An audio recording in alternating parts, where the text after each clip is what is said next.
Super excited to be back at Restauranttopia. Thanks for joining in. I appreciate it. I got Brian and Dave in the same room for once. I'm super excited about that. Brian, you got a really, really great topic that's near and dear to my heart, talking about SOPs and what they mean to the organization. Imagine a perfect world where you can build a restaurant, open the doors, and make loads of money. Unfortunately, those days are over. It takes great leadership, hard work, and long hours to operate a successful restaurant. Together, we can make it happen. This is Restauranttopia. Let's do this. All right, let's go. Intro. Okay. This is something that I've been studying recently that will bring your operation to the next level and eliminate chaos. I think as we go into 2023 here and really prepare our operations to be the best that they can be, you need standard operating procedures. But it takes so much time, Brian. Yeah, I would say it takes a little bit of thought, but It sounds like work. It's more of an investment. Hey, Dave, do you know why I love this? What's that? Do you know what SOPs are? Son of a paper eater? Yeah, something like that, but they're clear expectations. Ooh. You would like that. I do. You do like that. Yeah. So do you mean just pointing to the kitchen and say, yeah, make the food is not an SOP? Yeah. Well, it's funny because technically I think it would be, but not a good one. Not a good one. Yeah. It's funny you say that because I've lectured on this before where I use the freezer as an example and I say, listen, go clean the freezer. Yeah. And then the employee goes and does what they think is cleaning the freezer. Yep. And they come out and you're mad as a boss. And you're like, that's not clean. Well, in their head, it's clean. But if I had an SOP behind it, maybe all of a sudden we wouldn't have a misalignment. Now, would we? But we also believe that employees just fall out of the sky with this broad base of knowledge in the restaurant industry. And it's like, it doesn't matter what their resume said.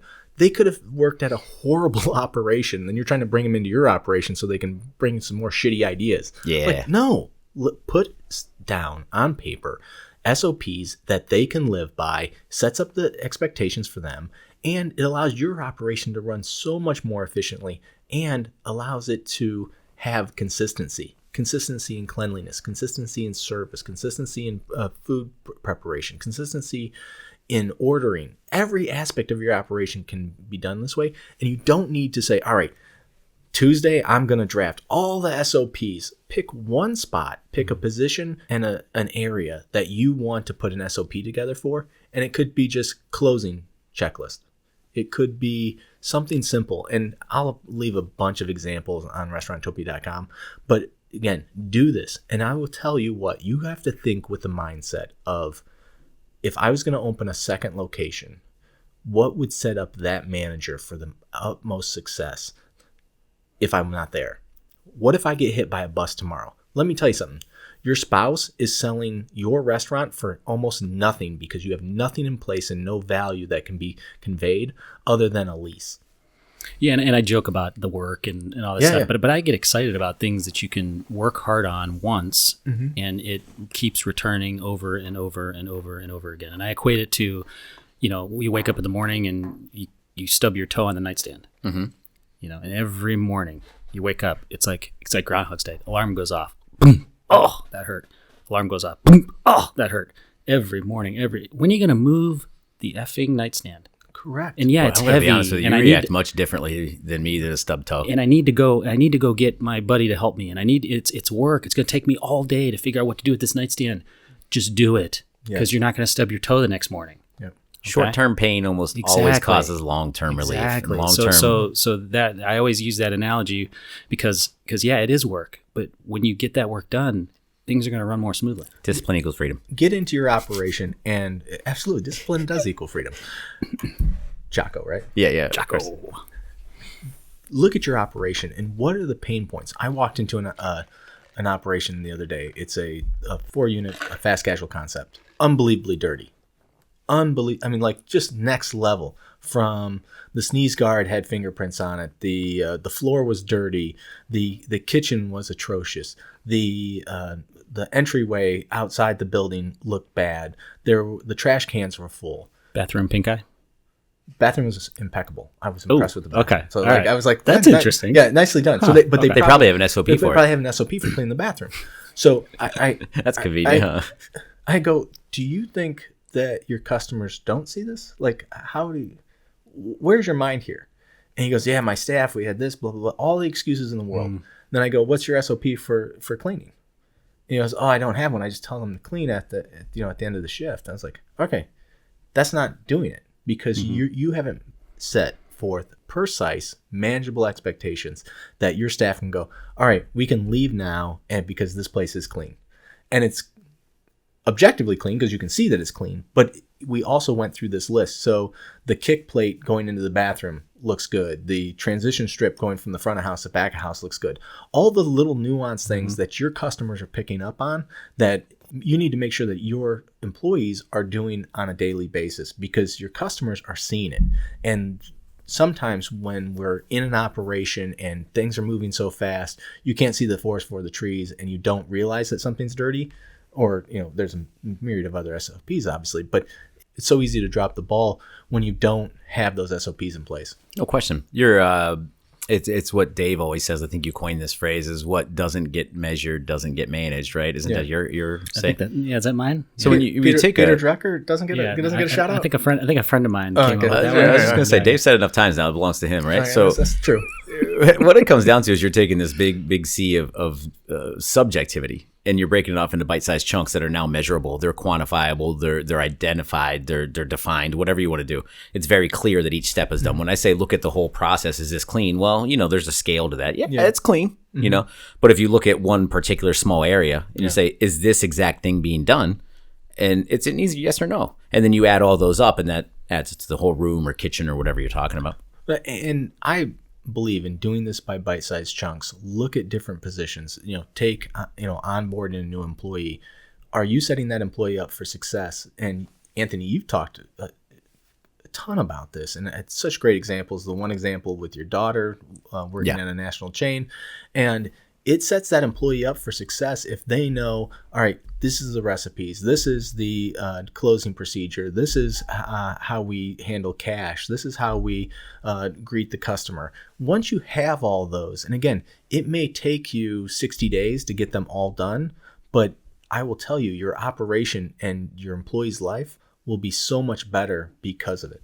And guess what? This is not a new thing. So you could probably power up your personal computer, click your dial-up to get it going, jump on web crawler. Yeah, all right. And all you right. could probably web crawler is awesome through Netscape, I might add. Netscape, yeah. I like where this is going. And you could probably do a pretty good job of getting a nice structure and start, and maybe even 80% of your SOP down by just looking online and doing this, and then make it yours. Make it your Well, make it what will work. Make it clear. Make it deliverable. I mean, it's Are we all doing it live now? Yeah. I want to talk to Brian's robot friend to see what we can come up with here. No, and ChatGPT is out there, but there's also just a number of resources.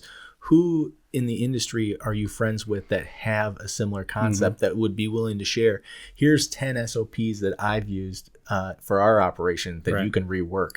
You do not need to reinvent the wheel here. This is not that I'm going to draft the next great American novel. It is very simple. It's very deliberate. And you can work off of someone else's draft. And guess what? Like once your employees, start doing it, they may have to do it, quote unquote, by the book or by the paper the first few times, but it's going to get into the rotation. They know that, like you said, the kick plate, then you got the floor, you got the urinals, you got the wall, you know what I mean? And they're going to learn that as they're doing the job, that it's not something that everybody's walking around with a manual, know, but they may need to start there. Yeah, and I think because there's expectations of that particular work. And if I can kind of, this isn't a super long episode because this is really one where you just need to do the work. But again, don't reinvent the wheel. But incorporate flow charts, photographs. Make sure you have your build sheets ready. All of the things that are pretty simple, but you're going to see examples. You disagree? No, I hate this, by the way. So if you're not watching the video, I just plugged in a standard operating procedure for cleaning a restaurant bathroom. And that was about 45 seconds ago. And I have a 10-step process now, including mop the bathroom floor as the cleaning solution, starting at the furthest corner and working your way towards the door. Be sure to pay special attention to the areas around the toilet. All right, we're done here. And this website, this This podcast is going to be obsolete.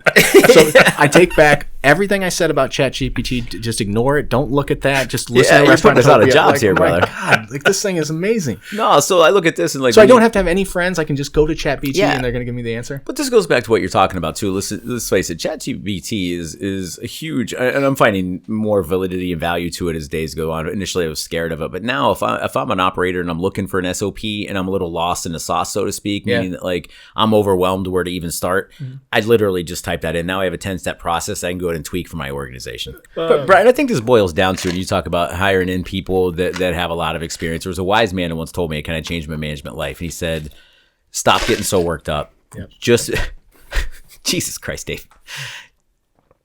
Why do I want to ruin Brian's episode? I'm sorry. You're shitting all over it.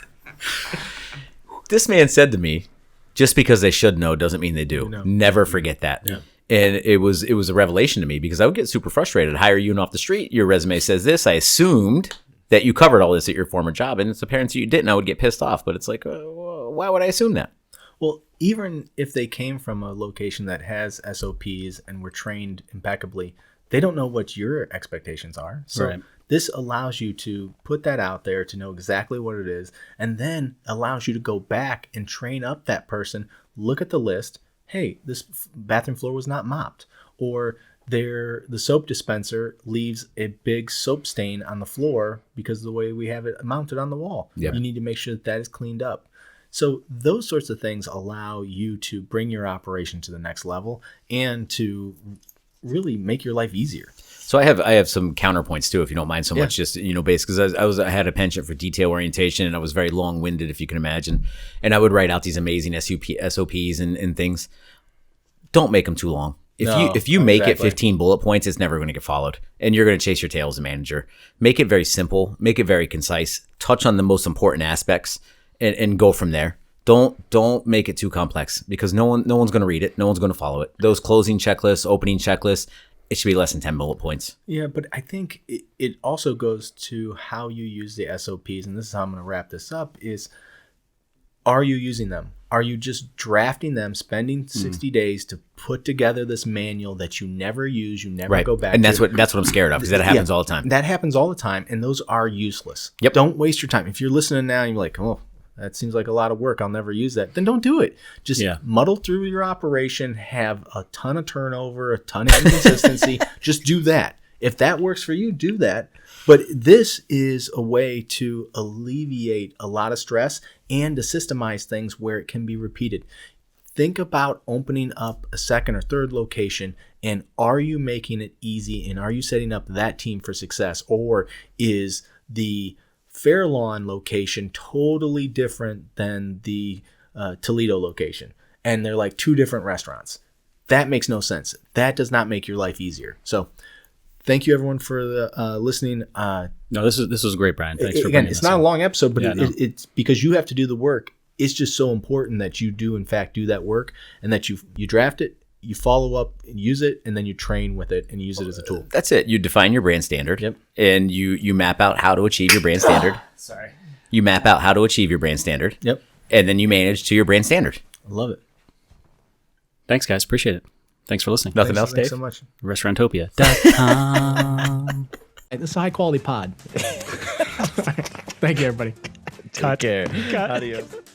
Thank you for listening to Restaurantopia. The gratitude that we have for each and every one of you spending your precious time to listen to this podcast is immeasurable. Please make sure to tell a friend about this podcast. And also, if you have any feedback for us, visit us on restaurantopia.com and drop us a line.